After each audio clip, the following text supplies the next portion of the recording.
McGraw-Hill Audio presents The Articulate Executive.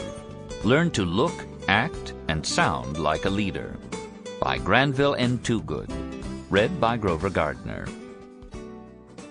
A word in advance. The original City Slickers movie starring Billy Crystal and Jack Palance had Jack, the last of the old cowboys, and Billy, playing a Dude Ranch guest, riding off on their horses together. Suddenly, Jack, as Curly, sticks his finger up in the air and says something like, "The secret of life is just one thing." A skeptical Billy replies, "Oh, and what might that be?" And Curly says, "That's for you to find out." That little scene struck me, because if there's one thing I've learned in my business over the years, it is this one thing. Just 5 minutes in front of the right audience can be worth more than a whole year behind your desk. That's why we owe it to ourselves to understand the impact of all kinds of communications in our businesses, because today, more and more often, our business is communications. So why settle for less than enhanced profitability, measurable efficiencies, more effective strategic planning, and added value when we speak to people, any more than when we perform our jobs? What I am saying is that the formula for success is not necessarily all competence. The formula for success, as we will see shortly, is part competence, and the rest the ability to articulate that competence in a way that is not average or even predictable. Excellence in communication should be as routine as excellence in business performance. That's why personal communications training is, for most of my clients, just another business expense. Anyone who understands the changes sweeping the world recognizes that trying to cope with those changes with anemic or non-existent communications skills is like trying to run a road race in cement shoes. Think of what's happening. Restructuring, downsizing, process re-engineering, total quality, best practices, economic value added, partnering, integrated diversity, continuous improvement, speed, benchmarking, delayering, just-in-time inventory, cross-functional teamwork, empowerment, boundarylessness, common vision, entrepreneurism, and globalization. Audiences include employees, shareholders, peers, team members, new business prospects, congregations, conventions, boards, meetings, symposia, academia, panels, and partners. The dizzying corporate revolution of the 1990s will affect almost everyone alive today, and their children, and children's children. No one can predict if the revolution will ever end, fed as it is by a new standard of constant change. To deal with change, you've got to communicate, and to communicate, you've got to think. It almost goes without saying that if you want to speak crisply and intelligently, and who doesn't, first you've got to have something to say. Not only something to say, but in fact, if you're smart, and who doesn't want to be smart, you've got to have a whole new architecture. That's what this book is about. You can call it a technology if you like, but I prefer to call it a whole new architecture, to help you quickly plan and think your way with ease and confidence through any communication, no matter how challenging. Of course, this book also tries to unravel the mysterious, sometimes bewildering business of public speaking. But more importantly, it explores all that happens even before we open our mouths, the very guts of our thinking process, the flesh and bones of our mind's work. This audio is about productivity, about saving time, about being a better communicator, about planning for results and getting them, about new comprehension and surprising performance, about a part of everybody's life, daily communications, that affects every other part. It's about realizing a part of you that you may not have known was even there, and about reaching a potential you may not have imagined. When people call me, it's usually to help them speak. But in fact, I actually wind up also helping them think. In a sense, I help them design, build, furnish, and decorate an entire house. How we construct this house determines to a large extent how other people see us. The moment we open our mouths, we begin to reveal our house and everything in it. The irony lies in the fact that most people don't realize we carry this house around with us everywhere we go. Most of us suffer from this forgivable naivete. Yet throughout our lives, people form an opinion of us, almost from the moment we learn to speak. So it is in all of our interests to discover the house and all that comes with it. Everything you hear in this presentation is intended to provide ammunition against the tyranny of terrible talk that permeates every level of our corporate and civic lives. Those who master the speaking game will always have a much better shot at winning the battle of ascendancy. To that end, you can expect to get from this audiobook simple, straightforward, and easy ways to make any speaking assignment more successful. Even though I am a consultant to major corporations, and many of the examples in this audio are aimed at the business person, these new techniques are easy to use and remarkably effective for anyone who does public speaking and makes presentations. These include politicians, government bureaucrats, community activists, volunteers, fundraisers, church speakers, or members of any social or civil organization. You should be able to spend less time planning, have more productive time talking, and know that your audience will get your message right the first time, every time. More than that, people will not only hear what you're saying, but actually leave the room and do what you want them to do. I am talking about a brand new way of looking at how you think and how you say what you are thinking. What, after all, does presentation mean? It means present information to people who want to be informed. It means seeing trends and changes and vital signs, then talking about them in such a way that people hear and remember what you say and can take appropriate action if necessary. Anything less would be a waste of time for speaker and listener alike. Tiny Tim, the uke-playing media darling in the 1970s, once said that you are what you eat. I would like to add to Tiny's wisdom by suggesting that you are what you say. You define your place in society by how you talk. We gain or lose status based on what we say and how we say it. Yet we live in a world where our abilities to talk intelligently to one another seem to be declining. In a sense, we have almost decided to let our machines do our talking for us. Computers talk to us and to themselves. Faxes talk to faxes, and where earlier in the century we used to talk, now we watch TV. Today, people who can speak on their feet, be crisp in meetings, or just engage in good conversation have a clear advantage. People in business and politics who can best promote their ideas also best promote themselves, whether they actually intend to or not. For what good does it do us to be good managers, competent engineers, smart lawyers, and productive workers of any kind, if we are unable to express ourselves in our own language? I predict that technology will never take the place of plain conversation. Whether that conversation is two people talking, a group of people meeting, or just one person talking to hundreds or maybe even millions of others. People see the articulate voice as the voice of reason and wisdom. He who talks well will more than likely do well. He who has good ideas and talks well will lead. Wonderful things happen when people talk face to face. Deals are made, decisions are made, obstacles are cast aside. Whatever the job gets done face to face. A phone call can be more compelling than a letter, and a face-to-face meeting is always more compelling than a phone call, provided in both cases that you know how to marshal your thoughts and speak intelligently. Business leaders meeting face-to-face can cut a transaction in 2 minutes, where the same transaction might take a committee 2 years. I once shared an elevator with 2 CEOs of chemical companies who hadn't seen each other for a number of years. By the time they reached the 30th floor, they had agreed in principle to merge their corporations. Statesmen meet, and things happen. History takes a sharp turn. Things happen. Listen on. Part 1. The Speaking Game. Chapter 1. The Speaking Game. I've heard every objection. I've had clients who would rather have a root canal than speak, even to a small group. I've had clients whose personalities change so much when they speak you would never know they were the same people. I've had clients who became so sick to their stomachs that they could not function. One actually had to leave the stage for several minutes. I've had clients who go into a kind of shock and seem to forget for just a moment who they are, what they're doing, and what they are supposed to say. I've even heard of at least one person who stepped up to a lectern only to drop dead of a heart attack. This is all part of life, and death, I suppose, but it doesn't have to be.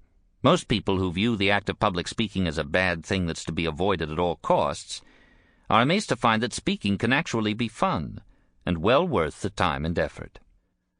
Without question, most people think public speaking is more of an obstacle than an opportunity, more of a problem than a solution.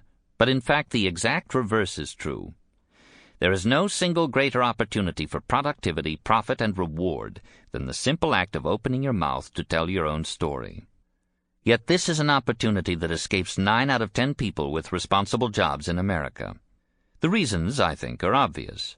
1. We are not living in times that place high value on articulation, yet ironically most people seem to be attracted to and to admire the articulate when they hear it. 2. Most people don't have a clue how to marshal their thoughts powerfully, then present their case most effectively. 3. Most people live under the illusion that if they just perform their job description competently, all will be well. The wholesale axing of hundreds of thousands of largely capable, perhaps even talented, white-collar managers in the 1980s and 1990s put an end to that dangerous misconception. My own experience tells me that a large number of the managers who remain distinguish themselves with one outstanding characteristic. They are better communicators than their fallen associates. Today, more than ever before, we see an urgent need for better personal interaction in business. At the multinational level, good communications are not only important but absolutely essential to the successful conclusion of sometimes complex and sensitive transactions. Junior and senior people alike have got to be able to carry the ball anytime, anywhere, and in any situation, no matter how challenging. Grace under pressure. One of my clients, whose name happens to be Grace, found herself unable to land in Bangkok because of violent monsoon weather. She'd been sent from New York by her firm to make a presentation to civic and business leaders in Thailand for a contract worth tens of millions of dollars. By the time her plane landed 2 days late, other firms had made their pitches. The Thai officials had pretty much made up their minds and were reluctant to see her. Finally, a committee agreed to meet with her for 20 minutes only in a hotel lobby. Any hope of a proper presentation went out the window. She knew she had to abandon her original game plan. Forget the expensive slides, forget the carefully groomed script. Now it was quick thinking, mental discipline, rapid regrouping and reorganization, streamlining, editing, refining. Everything had come down to just a few minutes face-to-face with a bunch of complete strangers. All this with a case of jet lag that made her feel like she'd been up for 2 days, and she had, almost. She felt oddly tipsy, a little punchy, but the stakes were too high to yield to sloppy thinking. The company's immediate future and her career, she knew, hung in the balance. She cleared her head. She forced herself to focus. When the Thai leaders arrived in the lobby, they were courteous but refused to sit down. They let her know that they were in a hurry and that the meeting would have to take place standing. To press the point, they glanced at their watches. It was all over in 15 minutes. Originally, she had planned to speak for an hour or more. When they were gone, she sank into a lobby chair and worried that it had gone badly. The following day she flew home, but not before learning to her surprise and delight that she had won the account over 7 other vendors. To this day, she attributes the secret of her success to some of the things you will be listening to in this audio, things that can make it possible for even the most unlikely candidate for a public speaking course to play the speaking game like a pro. Today, not knowing how to play the game is simply too large a liability. I read somewhere that more than half of all job applicants are turned down on the basis of verbal communications skills judged to be less than adequate. If all these people hit a wall, and probably never know the real reason why, it's mind-boggling to imagine how much wasted effort is being poured into presentations that fail for the same reason. What if more than half of all the pitches, presentations, speeches, lectures, and assorted other communications all over the world also failed because of poor communications? What if the number were only half of that? We're still talking about lost productivity and lost opportunity on a staggering scale. Anyone who is serious about his career or his company has got to know how to play the game. A friend of mine in a mid-sized company got an assignment to give a new business presentation, but waited until the last minute to prepare the big pitch. He cannibalized other presentations, made hasty notes, threw together a mixed bag of handouts and visual aids, then rushed to the airport to catch a plane to the prospective client's headquarters in another city. Not surprisingly, the presentation did not go as well as he might have hoped. The order went to a competitor, a loss of more than $65 million in new business. When I hear stories like that, it seems only fair to ask, what is the nature of true productivity? Is it more productive to apply oneself diligently every day at one's desk, with the aggregate long-term rewards of that labor almost impossible to measure? Or is it more productive to set aside more time, perhaps a day or two, to adequately plan, prepare, and practice for a presentation that could be worth more to your company in just one day than all the fruits of an entire lifetime of bureaucratic diligence? Why should we not expect higher quality, speed, and productivity from our communications abilities, just as we routinely expect these things in our businesses? Most of us spend our working lives unaware that we are in fact the message, that how others see us can determine the degree of our success. Seizing opportunity. To look, sound, and act more like a leader or someone worth listening to, you've got to begin with right thinking, with a correct attitude. Polls tell us that public speaking for some people can actually be scarier than death. Whether you believe that, it is still important to take the opposite view. Think of speaking as an opportunity, rather than a necessary but unpleasant job that has to be done. Think of speaking as fun. Think of speaking as a kind of challenging game or sport, like any other game or sport. A challenge, not unlike golf or tennis, that involves 1. A knowledge of how to play the game, 2. Learned skills, 3. Good timing, 4. Correct moves, and 5. Yes, practice and discipline. Think of yourself as worthy, admirable, capable, and not in the least bit shy about grabbing opportunity to secure the success in life you desire, because you know no one else is going to do it for you. When I talk about opportunity, I mean opportunity in 2 ways. I mean the opportunity of gaining the advantage in any business relationship, negotiation, transaction, or speaking assignment. We know that the articulate, well-organized, thoughtful, and forceful player will fare better. But I'm also talking about actively seeking opportunities to practice your new skills. That means start by seeking low-risk audiences to hone your skills. Each day, some 80,000 people speak on any number of different subjects across the United States. They speak in libraries, community centers, clubs, hotels, motels, churches, and other places where people assemble. Typically, they speak for no compensation, or at most perhaps a small honorarium and basic expenses. They talk on whatever they know: photography, orchids, computer programming, cooking, solar energy, the paranormal. Once you have learned the basics of speaking from this audio, it might not hurt to join a platform organization like Toastmasters International, regardless of whether you have further opportunity to speak on the job. The more practice, the better. Toastmasters and others can give you an opportunity to practice, plus find low-risk speaking engagements where you not only can learn the game, but can learn to have fun playing it, and afford to make a few mistakes. Once you learn to command the room and influence the audience, you won't have any trouble convincing yourself that your new sport really is a thrill. One success breeds another, and genuine applause to a speaker is like a tonic that lifts the soul. You may not hear applause in a sales or new business presentation, but you will know and sense when you have done a good job. Chapter 2. How to Come Across as a Leader. Lee Iacocca pulled Chrysler back from near ashes and drove it into preeminence. He had it. John Sculley built Apple into a world power that challenged IBM. He had it. Jack Welch made GE the model of the early 21st century corporation. He had it. Norman Schwarzkopf leaped out of nowhere like a flaming sword of justice to humble Saddam Hussein in Desert Storm, and then dazzled the world with press briefings that brought a new element of humanity, wisdom, and restraint to the public perception of war. He had it. All 4 brought more than just competence to their jobs. All 4 shared 3 characteristics which combined to create what I term supercompetence.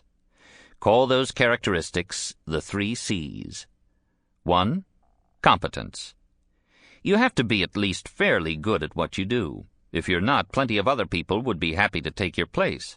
More than that, you also have to have a few extra skills handy. Computer skills, for example, and maybe a working knowledge of marketing and financial services. 2. Clarity. You've got to be able to see beyond the job. You've got to have a feel for what's going on in your industry, have some historical perspective and a knowledgeable overview, understand trends, and be able to project fairly accurately into the future. You've got to be of the mind that change is not only inevitable, but more often than not actually desirable. Your willingness to embrace change, to trash things if necessary, and even start all over again, is your future hedge against your competition. Your belief that you know where you ought to be going we will call having a vision. You don't have to be a senior person to have a vision, but you can be sure that sooner or later you will attract the attention of senior people. 3. Communication. This is the element most often lacking in the equation, the element that says you've got to be able to share your knowledge and information, perhaps even your vision, with other people. It's not in any job description, but you've got to be a translator, explaining the law or technology to neophytes, for example, a teacher, and eventually a leader. The only way you can ever be a leader is to learn to speak effectively. Lee Iacocca was arguably the finest car man of his time.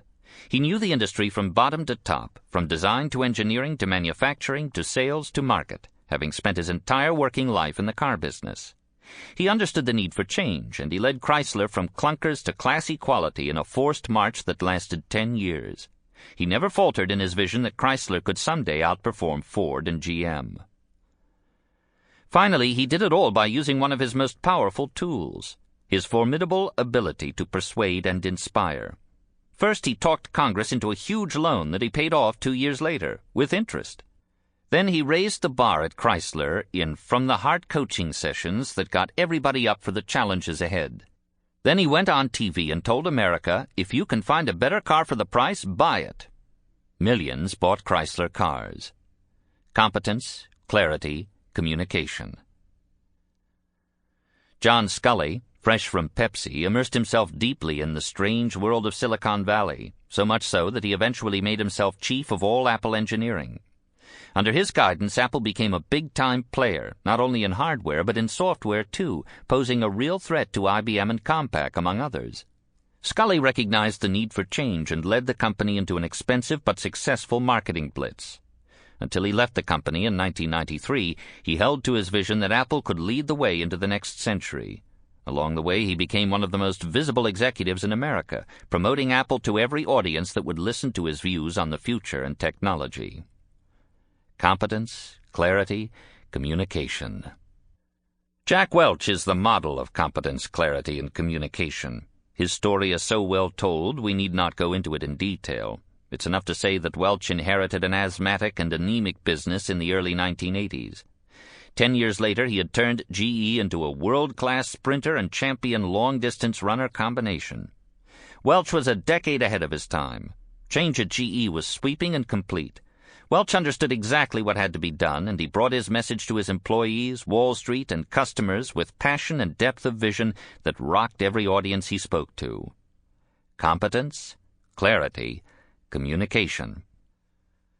Norman Schwarzkopf was a decorated field commander in Vietnam and an Army legend by the time he was named to head Allied forces in Desert Storm.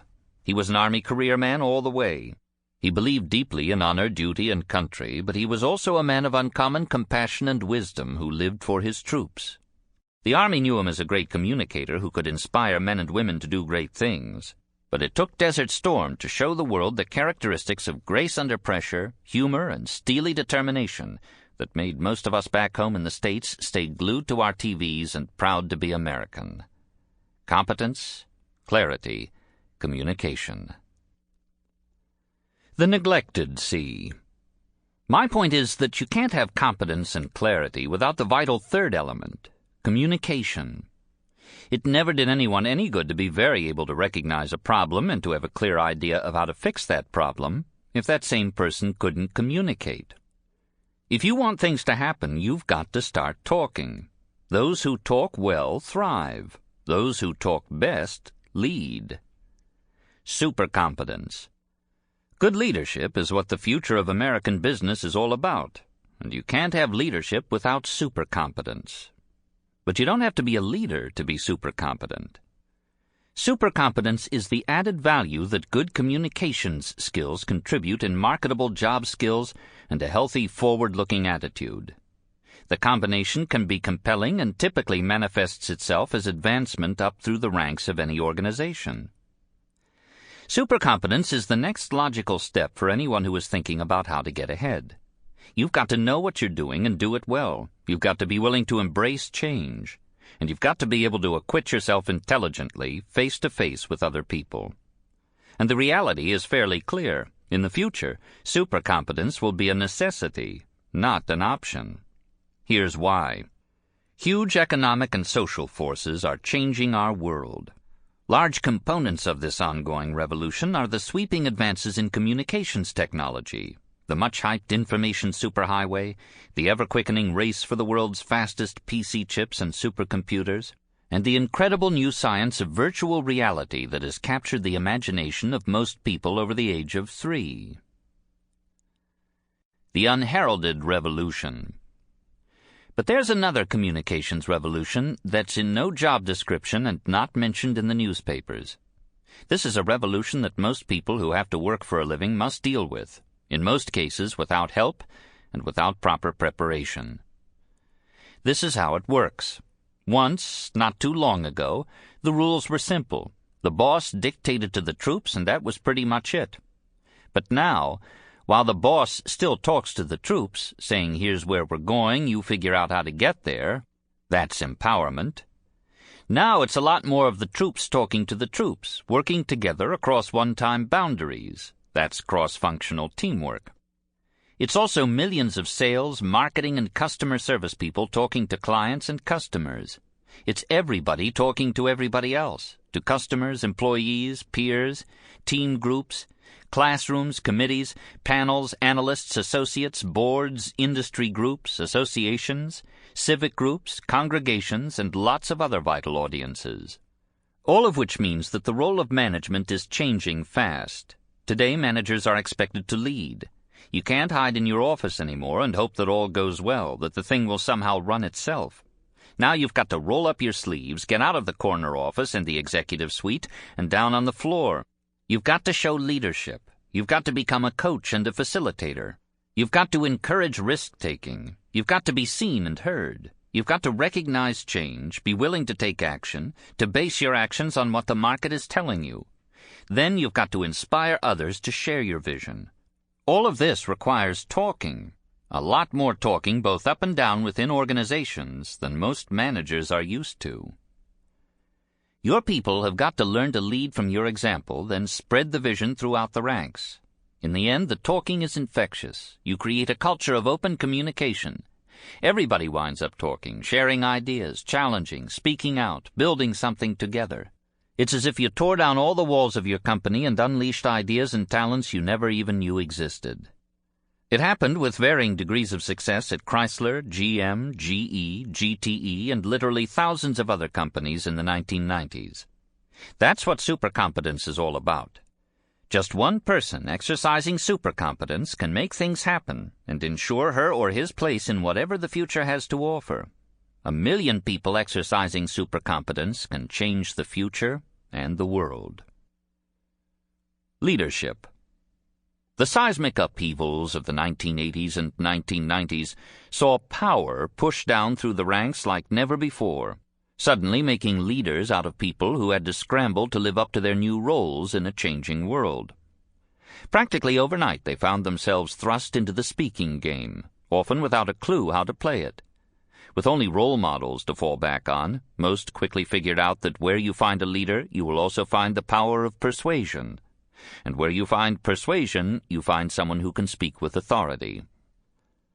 On the bright side, you've got Winston Churchill, who convinced the Nazis that the invasion of England, a country which was in fact a sitting duck, would inflict too high a toll upon the Wehrmacht and Luftwaffe. You've got Lee Iacocca, who in the early 1980s persuaded tens of thousands of gullible Americans to buy lousy cars, thereby saving Chrysler.